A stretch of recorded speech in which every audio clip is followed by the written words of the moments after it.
Today, Bitcoin pops to the $61,000 level amid a broad crypto rally. Former President Trump rolls out new details about the crypto project he and his family are backing. And we're on the ground at Future Proof 2024 in California, where Bitwise's Matt Hougan lays out how investment advisors are warming up to crypto.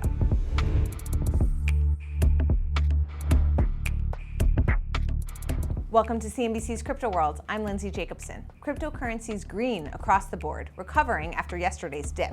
As of noon Eastern, Bitcoin jumped 5.5%, crossing the $61,000 level. Ether rose more than 4% to nearly $2,400, and Solana trading at $134.66. Okay, let's talk about today's top story. The team behind World Liberty Financial, including former President Trump and his sons, disclosed new details about the DeFi project, specifically plans to launch a WLFI token and how it would be allocated.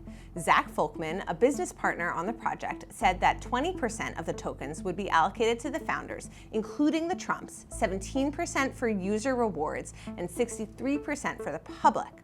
This is at odds with earlier reports that suggested a founder's share of 70%. This would be a Reg D offering, which is an SEC rule that lets smaller companies raise funds under certain conditions without first registering with the agency. The group also suggested the DeFi platform would be a place for the public to borrow, lend, and invest in cryptocurrencies. Last night's event kicked off with the former president discussing how his interest in crypto has grown over time and the perceived hostility from the SEC towards the crypto industry.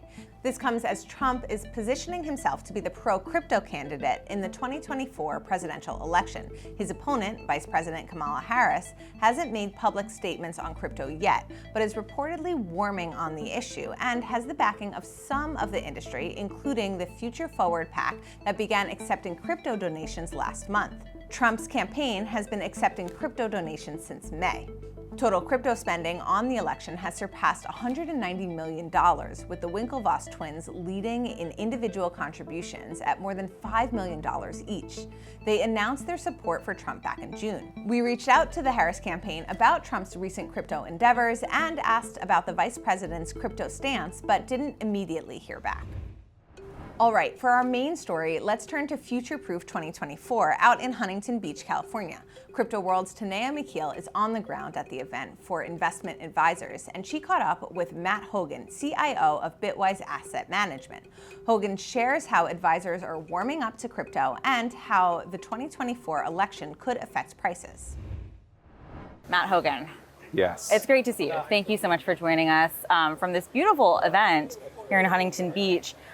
This is an event geared toward advisors. How is it going for you?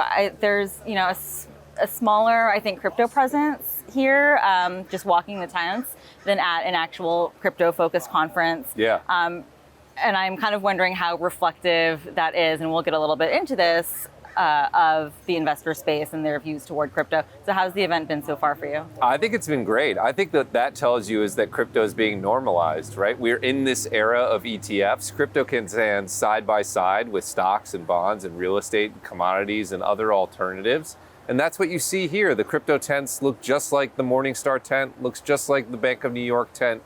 It's part of the evolution of the industry, and it's been a great event for us so far.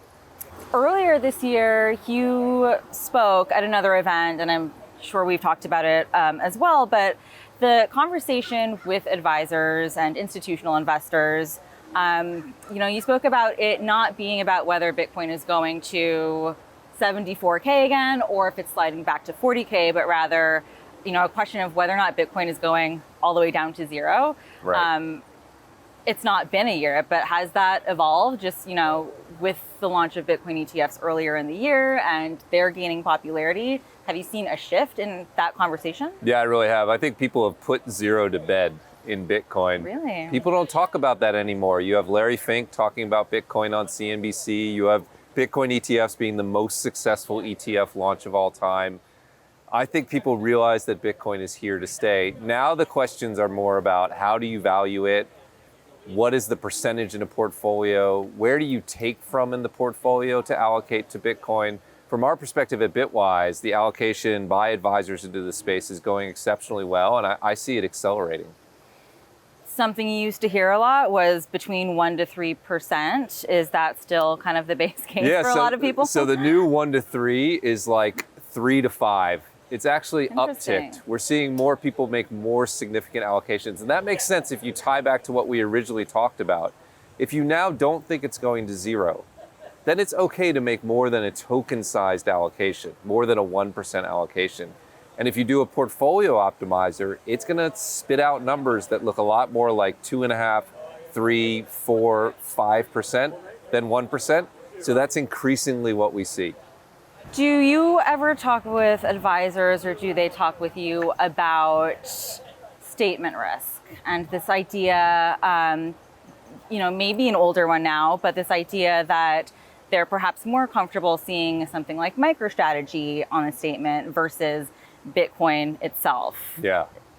Is that something you talk about? And how has that shifted since the ETFs? No, that's still very true. That's still very true. And it's true for all of crypto. I would say it's probably true for MicroStrategy as well. That sort of perceived risk of how this will look, not what it actually is, but how it will look in certain circumstances, I think keeps a lot of people on the sidelines.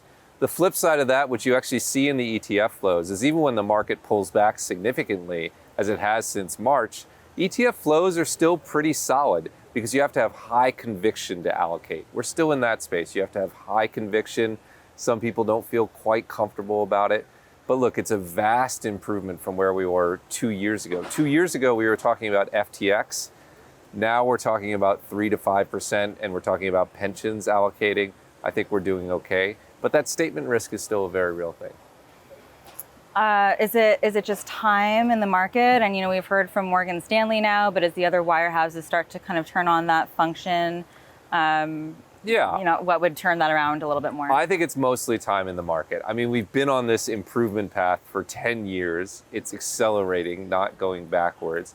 I think the market may be on hold right now because of the uncertainty around the election. I think regardless of what happens, it's going to be a great Q4, but I think we need slow down allocations. But mostly it's just the passage of time. Look, this is not dissimilar from, I remember when gold or commodities first came into the ETF market, people wanted to see those things season for a year or 2 years or 3 years before they got comfortable with it. Bitcoin's just on that journey, and I think it's going faster than most other assets. And on that journey, as we start to see that play out, let's go with MicroStrategy, because I just mentioned it, but do you expect to see kind of a rotation out of, I think for MicroStrategy in particular, kind of a higher beta play on Bitcoin than Bitcoin itself, especially in recent months. But do you expect to see a rotation out of a stock like that into, say, the Bitcoin ETFs? I think on a proportional basis, that's probably true. Some of the people that would have natively been comfortable in MicroStrategy will become comfortable owning Bitcoin itself. But I think you have to think that the entire market is lifting as well. So I think all tides will lift as more people come into this market. I think MicroStrategy will do just fine. But for sure, that was sort of ETF-like exposure before there were ETFs. Now they're ETFs, they're side by side, they're running in parallel. Again, I think a rising tide lifts both boats, but proportionally, more money is going to flow into these ETFs. Tell me more about the election as a catalyst. Bitcoin rode a big wave of momentum earlier this summer when Donald Trump made his overtures, toward the crypto industry. It seems like that's fizzled out a little bit. Mm-hmm. Like maybe the outcome of the election, whichever way it goes, is perhaps not the strong catalyst for the Bitcoin price medium term that people thought it would be. What do you think? I don't think the election matters for Bitcoin. I think the election happening matters for Bitcoin. In other words, I think people perceive some uncertainty. They don't know what to expect. They don't know, will it dive if Harris wins? Will it soar? So they're just like, I'm not going to touch it. So I think the election happening will matter for Bitcoin. I don't think who wins or who loses is going to determine. I think it's going to go up either way. As you move away from Bitcoin to Ethereum and then down the chain of crypto assets, those are much more exposed to regulatory risk, regulatory decision making. And there I think the election outcome does matter. But for Bitcoin itself, all that happens is we get to November and beyond. And I feel pretty confident at least that will happen. Okay, that's all for Crypto World today. We'll be back again tomorrow, and we'll see you then.